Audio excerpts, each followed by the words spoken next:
निरोधन समिति अर्थात सामान्य वर्ग की क्या भूमिका होनी चाहिए, क्योंकि हम आरक्षण का विरोध कर रहे हैं, लेकिन इस प्रकार का जो राजनीतिक आरक्षण है उसमें हमें विरोध न करते हुए, उसमें थोड़ा सहयोग करते हुए सामान्य वर्ग के हित में निर्णय लाने का प्रयास करना चाहिए, ताकि हमारे अधिकतम उम्मीदवार सामान्य वर्ग से, अब तो सामान्य वर्ग के हित में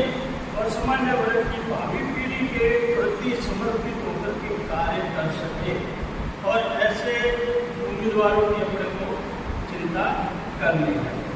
तो आज की बैठक के जो मुख्य बिंदु है वो आपके सामने मैं स्पष्ट कर दूं। स्थानीय निकाय चुनाव और सामान्य वर्ग की भूमिका क्या रहे, इस पर आपने चर्चा करनी है। आरक्षित व अनारक्षित वार्डों में हमारे संगठन की अर्थात सामान्य वर्ग की क्या भूमिका, हमें केवल अनारक्षित वर्ग में जोर नहीं देना है, और जो आरक्षित वर्ग के वार्ड है वहां भी अपने को प्रयास करना है, क्योंकि अपना जो संगठन है इस संगठन के अंदर अनुसूचित जाति प्रकोष्ठ भी है और अन्य पिछड़ा वर्ग प्रकोष्ठ भी है, क्योंकि हम समता स्थापित करने का प्रयास करते हैं, केवल विरोध के लिए विरोध नहीं करना, और अन्य जातियों का विरोध हमारे संगठन में नहीं है। हाँ, अनारक्षित वार्डों में केवल अनारक्षित श्रेणी के उम्मीदवारों को ही प्राथमिकता दी जाए, ये समाज से भी बात आई है। राजनीतिक दल भी ऐसी बैठ के करके ऐसे निर्णय सुझाने भी लगे हैं और उसके ऊपर अमल भी करने लगे हैं, तो हम भी अपने प्रयास करते हुए जो सामान्य वर्ग के लिए वार्ड आरक्षित हुए हैं, तो कम से कम प्रत्येक राजनीतिक दल से हम अपेक्षा रखते हैं कि वो इन वार्डों में अन्य वर्ग को घुसपैठ न करवाते हुए सामान्य वर्ग को ही अपना उम्मीदवार सुनिश्चित अधिकारपूर्वक अपनी बात कह सके और वो लोग भी सामान्य वर्ग की बात को महत्ता दे सके। इसके लिए सामान्य वर्ग ज्यादा से ज्यादा शक्तिशाली हो। हमने तो एक लक्ष्य सोचा था कि यदि हम राजनीतिक दलों को ज्ञापन देने जाते हैं तो हमारे पास से कम 100 लोग होने चाहिए, निष्कर्ष के रूप में अभी तो विलास नहीं है। और आज की इस मीटिंग का महत्वपूर्ण लक्ष्य भी यही था कि वर्तमान में जो नगरीय चुनाव होने जा रहे हैं उसमें सामान्य वर्ग के हितों की पूरी रक्षा हो, उसके लिए मीटिंग का आयोजन किया जाए कार्यकारिणी का, और उस मीटिंग के माध्यम से जो अपने समता आंदोलन समिति के विचार थे कि एक विधान एक संविधान समता समिति, उसको अपने धरातल लेवल पर क्रियान्वित करें। तो उसके लिए सबसे पहली बात थी कि 45 वार्ड सुप्रीम के लिए निर्धारित है आगामी चुनाव के लिए, इसमें 26 वार्ड जो है जनरल कैटेगरी के लिए। जनरल कैटेगरी में महिला भी है, पुरुष भी है, लेकिन विगत चुनाव का अपना एक्सपीरियंस है कि अधिकतर राजनीतिक दल सामान्य वार्डों में आरक्षित वर्ग को टिकट प्रदान करते हैं, जो कि समता आंदोलन समिति इस बात का विरोध करती है कि सामान्य वर्ग में केवल सामान्य व्यक्ति को कैंडिडेट्स को टिकट का आवंटन किया जाए। अब चूंकि ये लाइन राजनीतिक दल क्रॉस करते, राजनीतिक पार्टी क्रॉस करती है, तो अपनी ये समय की महती आवश्यकता है कि अपने राजनीतिक दलों के जो टिकट वितरण हेतु उत्तरदायी व्यक्तित्व है उनसे व्यक्तिगत रूप से मिलकर समाज के रूप में उनको एक ज्ञापन दिया जाए, उनको बताया जाए कि अब हमारे समाज का हित है, जनरल वार्ड में केवल सामान्य व्यक्ति को ही टिकट दिया जाए,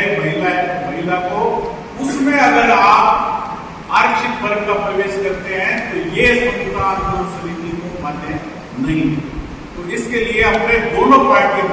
जो और भी पार्टी महत्वपूर्ण हो सकती है जिसमें कांग्रेस है, भाजपा है और भी राजनीतिक दल है जो इस चुनाव में भाग लेगा, उनके लिए गाइडलाइन निर्धारित करने का ये समिति प्रयास करेगी। अब जैसे आंदोलन अभी हुआ है, ये शायद स्वतंत्र भारत में पहली बार ऐसा आंदोलन हुआ है, तो इसके लिए अपने को सबको खुशी प्रकट करनी चाहिए और इस आंदोलन में अपनी क्षमता अनुसार हमें जो भी सहयोग बनता है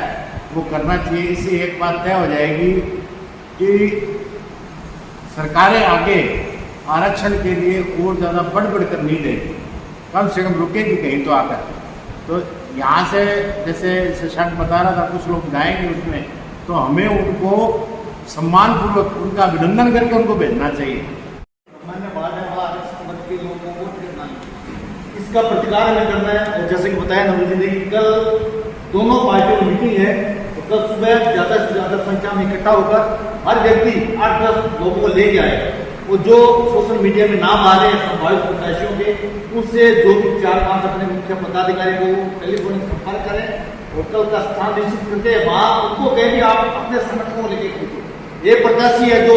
उम्मीद है कि मैं वार्ड में जीतूंगा, सुबह 200-300 वोट होंगे। ये तो 20-30 लोगों को भी एक प्रत्याशी लेके आता है, अपनी संख्या 100 थी, बात कम से कम 500 हो सकती है। और जब 500 के लोग राजनीतिक दलों पर पहुंचेंगे विरोध प्रदर्शन के लिए, तो उसका मीडिया में बहुत मैसेज जाएगा और आसपास के जिलों की जो अन्य मंडी है, तो नगर पालिका के चुनाव पूरे राजस्थान में हो रहे हैं, जो भी नगर पालिका है अपने 300 समथिंग जो भी है, तो अपना मैसेज यहाँ तक ना रह के हम आंदोलन सुदृढ़ का नहीं है, पूरे राज्य का पूरे देश का आंदोलन है, तो अपनी बात इस माध्यम से उस तक पहुंचनी चाहिए। मीडिया में इसका प्रचार करें और जो भी अपने जिला समितियां दूसरे भी शहरों में वो कदमपुर है, कदमगढ़ है, हनुमानगढ़ पीलीभीत है, वहाँ भी यदि आपके संपर्क है उसे आप निवेदन करें कि आप भी अपनी एक बैठक कार्यक्रम को बुलाकर और इस बात का विरोध करें, पार्टियों तक अपनी बात को पहुँचाएं। इसको अपने यहाँ पर सिर्फ नहीं रखने इस आंदोलन पूरे जिले में तो हम फैला ही सकते हैं, कम से कम आगे नाटक कुछ वो विषय है, लेकिन अपने सभी लोगों से कल संपर्क करें और कल ज्ञापन जरूर दे, उसमें देरी ना होगी। एससी या आरक्षण वर्ग को टिकट मिलती है, जैसे कि भरत बता रहे थे कि 1-2 टिकटें मिलेंगी, आपके विरोध के बाद में मिलेंगी, तो उन वार्डों में सभाओं का आयोजन करके हमें लोगों के जागरूक करना है कि हमने इस बात का विरोध किया था, फिर भी प्रत्याशी को टिकट दी गई, चाहे वो किसी भी पार्टी के ना हो, दूसरे पक्ष का हमें समर्थन करके उस व्यक्ति को वहां से हटाना है। अगर दोनों पार्टियां ही अगर ऐसा करती है तो किसी सशक्त नजरिए को बड़ा समर्थन दे, तभी हमारे सामाजिक भूमिका रहेगी। और आज और अनारक्षित महिला की जो पूरी तैयार थी, उसके ऊपर भी लोग आज बढ़ाए बैठे ओबीसी वाले, कि वहाँ पे ओबीसी की महिला चाहे दोनों पार्टियों में चल रहा है उनके अंदर ओबीसी वाले बेचारे के फिराक में आज अगर हम नहीं सके ना तो बहुत बड़ा नुकसान कर देंगे। तो इसलिए सबसे बड़ी प्रायोरिटी यही है कि दोनों पार्टियां अगर उनमें सशक्त कोई है जनरल कैंडिडेट उसका समर्थन करिए। अगर एक कोई ओबीसी को खड़ा करता है तो वहाँ जनरल कौन सी पार्टी वाले किसी को कैंडिडेट नहीं है, और दोनों ही पार्टियां आरक्षण देते हैं तो नजरिए का समर्थन करिए। समता आंदोलन समिति जिसका उद्देश्य समतामूलक समाज की स्थापना करना है, उसकी आज 13 समाज में के भवन में मीटिंग का आयोजन किया गया, जिसका मुख्य विषय आगामी नगरीय निकाय चुनाव को लेकर के सामान्य वर्ग के हितों को सुरक्षित किया जा सके, उसके लिए एक मीटिंग का आयोजन किया गया था, जिसमें सर्वसम्मति से निर्णय हुआ है कि कल 10:30 बजे दोनों पार्टियों को सामान्य वार्ड में सामान्य व्यक्ति को टिकट दी जाए और प्रतिनिधित्व सामान्य वर्ग का बरकरार रखा जाए। उसके लिए सभी सामान्य वर्ग के साथी इकट्ठा होकर के दोनों पार्टियों को ज्ञापन देंगे, यह आज सुनिश्चित हुआ है। इसके लिए दोनों पार्टियों को पैनलिस्ट आ रहे हैं, तो हम लोग जो इकट्ठा गुरुद्वारे में होंगे और 10:30 बजे का समय इसके लिए रखा गया है।